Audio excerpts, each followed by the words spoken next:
Hey, I'm Jimmy. In this video, I'm going to walk through my analysis of Visa, ticker symbol V.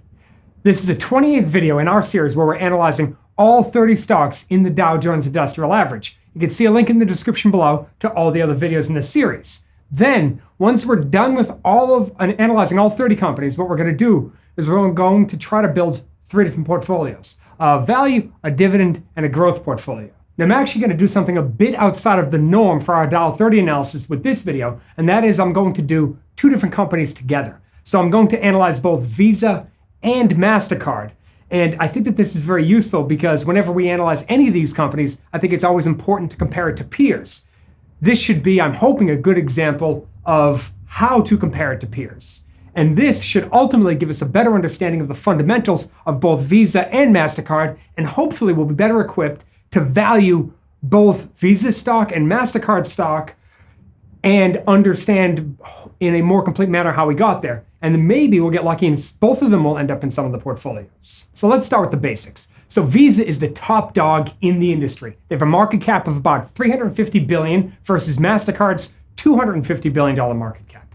Visa has more debit cards, more credit cards, they have a more expansive network of banks, and they process more transactions.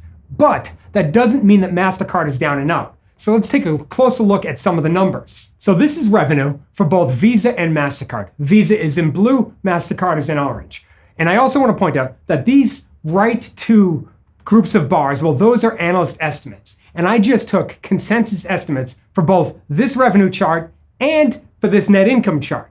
Now you may notice that both revenue and net income look very similar. And at first glance, this is true. Now, if we switch back to revenue, clearly Visa has more revenue. But look at what happens when we switch over to revenue growth. Now, there are a couple things I want to clarify before we go much further. First off, look at 2018. As you can see, 2018 was much better for MasterCard. And although they did perform better, it's not quite as good as it looks on this chart, despite that this is what was reported. But MasterCard brought out an important point in that filing, and that is that they recently adopted a new accounting standard. And that accounting standard really helps the appearance of revenue growth as it affects the timing and recognition of certain revenue and incentive items that MasterCard offers. So, if we were to adjust revenue to eliminate this accounting standard, this is the way the chart would look now. Still, MasterCard looks better, just not as good as it looked at first glance. Okay, the next unusual situation occurred in 2017. And here we could see that Visa looks way better than MasterCard. And at first glance, I just assumed that this was going to be when Visa adopted the very same policy. But much to my surprise, it's not. In fact, this huge jump in revenue for Visa came from Visa's acquisition of Visa Europe.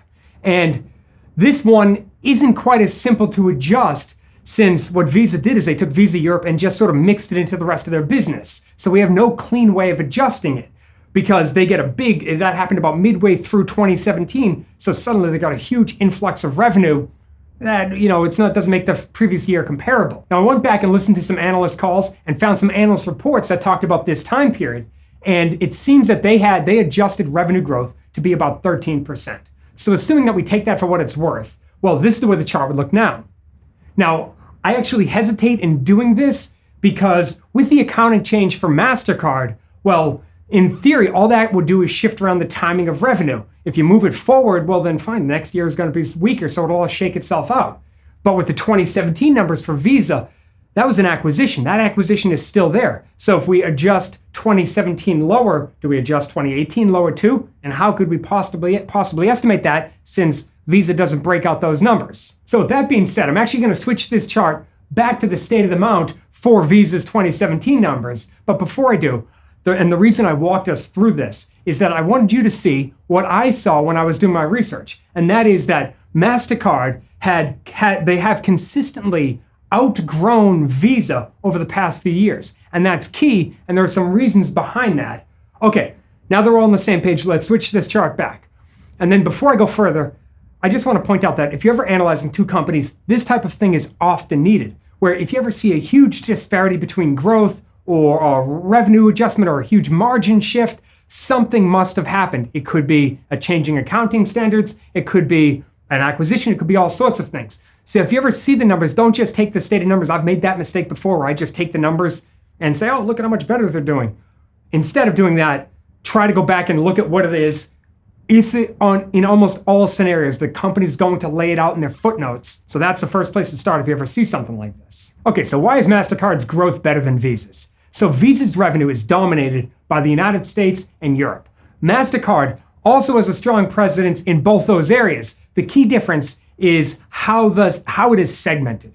So Visa has about 50% of their European revenues in the United Kingdom, while MasterCard has spread out amongst many other countries, including the Nordic countries, Italy, and Germany. And this is important because all three of those areas are growing at a much faster rate than the United Kingdom is. So this allowed for MasterCard to consistently put up better growth numbers than Visa.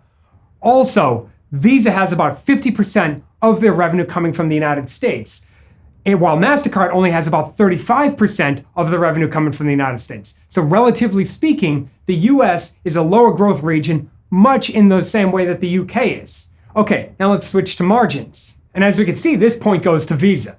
Visa has consistently been stronger than MasterCard when it comes to margins. Visa has been more efficient than MasterCard thanks to its size and its scale. They earn more money per employee. They spend a smaller percentage of revenue on marketing.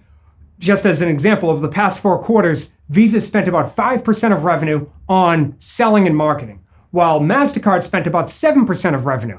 So that's 2% right there. So interestingly, this just about summarizes the main points for Visa and MasterCard stock. MasterCard has better growth and Visa has better margins. Visa is currently the top player in the industry, but MasterCard is doing whatever it can to gain ground. Now, let's try to come up with a fair value for both MasterCard stock and Visa stock. So right now, Visa is trading at a forward PE of about 29x. Meanwhile, MasterCard is trading at a forward PE of about 32x. So clearly, the market favors growth over margins since MasterCard's trading at a higher multiple than Visa is. But both this 29x and the 32x are their historic highs going over the past like 3 or 4 years. Now, if we switch over to MasterCard's chart for a second, well, we could see that back in this area, well, the stock was trading at about 24x, and frankly, that sounds much more appealing than the current 32x. Switching over to Visa's stock chart for a second, well, once again, it makes sense that Visa's stock would currently be trading near a high multiple of 29x. And if we see down here, well, down here, the stock was trading at about 22x. So just like MasterCard stock, I have to pause when consider paying 29x for a stock that used to be trading just recently at 22x. Now, both Visa and MasterCard stock pay a dividend, but both of them have a dividend yield of less than 1%. They also have good buyback programs, so if that's the type of thing that gets you going, well, that could really work.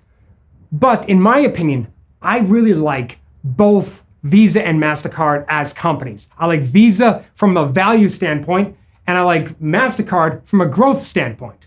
But I like them from the price 3 months ago, not right now. So personally, I think we should wait for a pullback to get to that area. But I do love the businesses that they're in, and they both seem to be in a very good position in those businesses.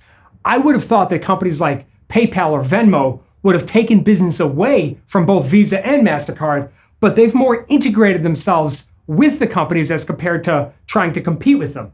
Now, over the long run, I'm sure some very interesting competitors are going to pop up. Maybe that's what the new Apple credit card is all about.